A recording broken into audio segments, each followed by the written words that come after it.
never see him. Okay, hey, I know sushi now. There's this rice guy that said that I should give mic.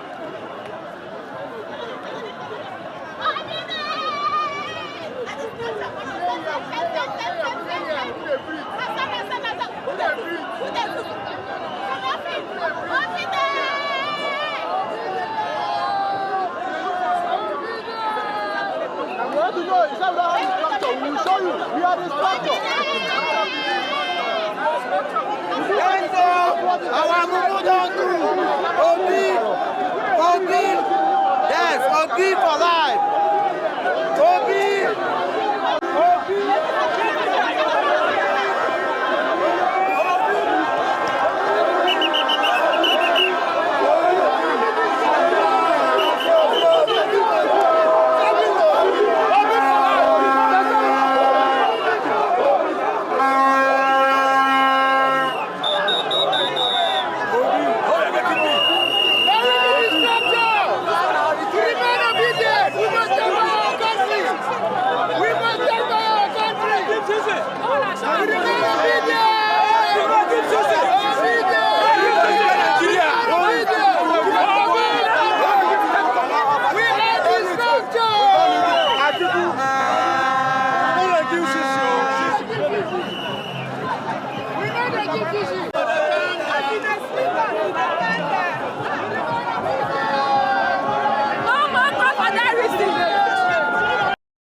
see the structure? Our structure not be money.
We paid for ourselves to be here, so we want every Nigerian to get ready with their PVC and bogies, free of charge. We know they give shishi. We know they give shishi. We know they give shishi. Make a statement. We are before you. Building structures. We don't get voters card. See our voters card. Building structures. We are now on working structures, on talking structures. We are no longer. We are the structure. We are the structure. We are the structure. We are taking over.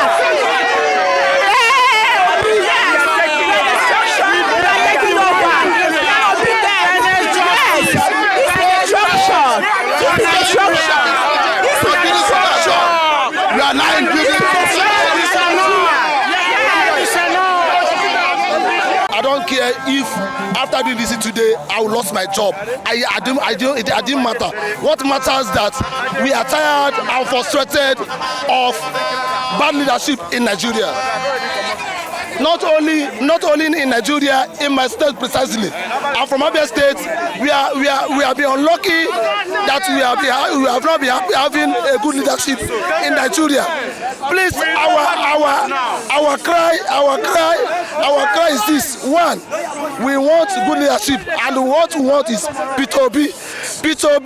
please come and do what nobody have not done in Nigeria. This president, Peter Obi, we are begging him to come and rescue this country. Yes. It is possible. If we all can come out massively and vote, they say we don't have structures. Nigerians are the structures, and we believe that with the structures will make it possible for him to be a president of this country and deliver us from insecurity, economic meltdown. We have suffered